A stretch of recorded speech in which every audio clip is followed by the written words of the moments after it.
It's my feel-good breakfast show. Welcome back as we jump back into a vitally important discussion on the alarming exploitation of big cats here in South Africa. They are being bred and farmed in large numbers across South Africa to feed a growing trade across the world, but mainly in Southeast Asia. However, yes, I know we are going to shift the conversation away a little bit from the distressing truths to explore now some very exciting opportunities in both ecotourism and social development that are part of a broader commitment to one welfare. And we've welcomed in climate justice activist Xeliwe Shivambu, and she's now sitting alongside Director of 4Paws SA, Fiona Miles. Welcome to it. Well, thank you. Xeliwe, this feels like your purpose. And it's your job, all rolled into one. Yeah. You are young, you're a dynamic person who's done some amazing work already. Why this? What drove this kind of purpose within your own life? I think it was when we didn't have to look at all the profiles separately, right? Okay. And one welfare rather brings the conversation. So it then brings in the environment, it brings the human aspect and the animal aspect. So then you understand that we only have one planet and there's no any other planet. So then how do all these profile, rather the human, the environment and the animals then come together? So how does well-being look like? How does a healthy environment look like, a healthy animal look like, and a healthy people look like? I'm becoming now an expert in systems. That's the next phase of my life. It's almost impossible to get three systems to work beautifully together. One system, Yeah. we can balance that out. Exactly. It speaks to me now of this notion of we need an image to get behind a symbol, and that symbol is the lion. It almost symbolizes wild spaces. How important is it that we get that part of the conversation right? Because what are we telling people when lions are taken out of the equation, that the wild doesn't matter anymore? But when we get this right within those communities that take ownership, what is shifting? Why is that part of the conversation so important, do you think?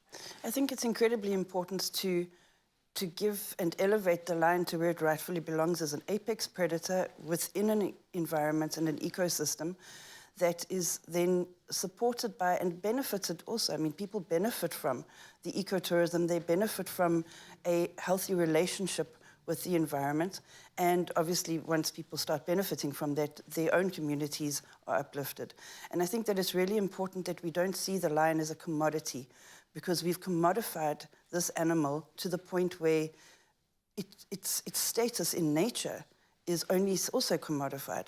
If we take away that commodification, the intensive breeding, the trade, seeing this animal as a product, and rather seeing it as an integral part of that intrinsic and that intersection between human, animal, and environmental well-being, I think that we've got something really to follow. Well, it's one gateway. It's one gateway that we need to move through, and if we get this right, it wins. And I always think of a young game kind of viewing crew, an ecotourism setup, where the guy driving the vehicle and kind of giving us our tour had never seen a wild animal. He lived less than a kilometer away from the Pilanesberg, never seen a wild animal in his entire life.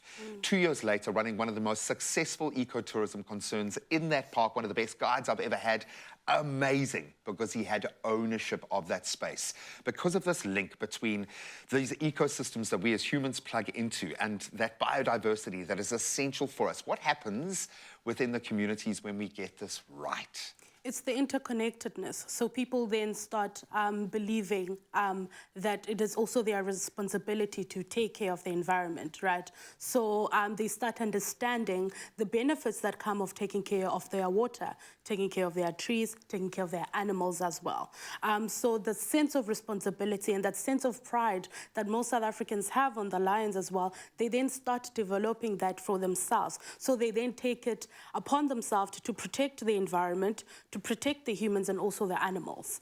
And I mean, with the concept of one welfare, it then calls into action, right? So unlike any other system or any other concept we have had, one welfare calls into action. It brings all these different departments, it brings all institutions, all people to then come together and actually say, how can we do better? And you can, and it's also teaching the kids at the base of that educational process the value. They feel it. They feel the value of these apex predators, of where they fit into their ecosystem. There is so much that has been done that gets swallowed up by the negative vacuum. Our Minister Creasy has made some major advancements on the legislation front. How do we get behind this? Who do we need to get behind? And Fiona, what do we need to do to help your efforts in this space, to join the movement? I think right now there's been another big step, aside from the legislative process that has already taken place. Just now, a draft gazette is out that is intending to prohibit the registration of any new breeding facilities in South Africa. That's a very big step. I think it sends a huge sign. So no more registration of breeding facilities in South Africa, and no more registration of any other facility that is not operated as an NGO, in other words, with welfare intention behind it. And I think if every single person in the public domain can really support that. Obviously, the topic goes further because there are still other processes behind. There's still permitting allowed. There's still a lot of trade allowed. So we need to put our voices behind every single step that is in the positive direction for these animals, and call on the Minister and the Department for Environment to even go further than that, to do more.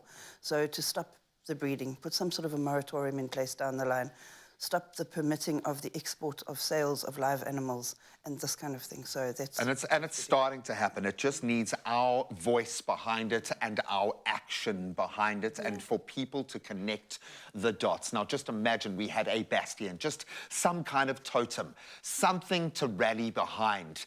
I think it is time for the fallen king to rise again. We have a totem of wild spaces here in South Africa. It's the lion. And if we don't get this right now, we will lose it to the wild forever. It starts with us today.